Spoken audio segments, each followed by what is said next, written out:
Davaoenos not only feel the Kadayawan beat on the streets, but also inside malls.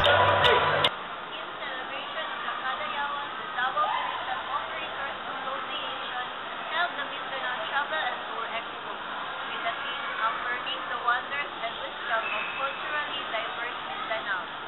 39 booths are in place. Booths of airlines, hotels and resorts, companies from other provinces. Mayor Duterte's painting is also featured. The expo helped in promotion of companies and wonders of Mindanao, like the Debon Collector Museum. And for TJ, sir, did the expo help you? Yes, it exposed us to a lot more people that may not have known where the museum was at. They have heard about it, but didn't know where the museum was at. So it's been a very big plus. And for the Carmelite congregation.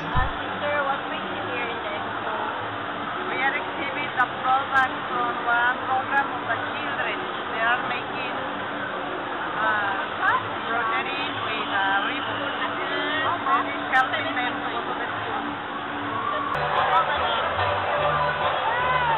The expo made Kadayawan more colorful in showing the beauty of Mindanao. Christine Nebriha reporting.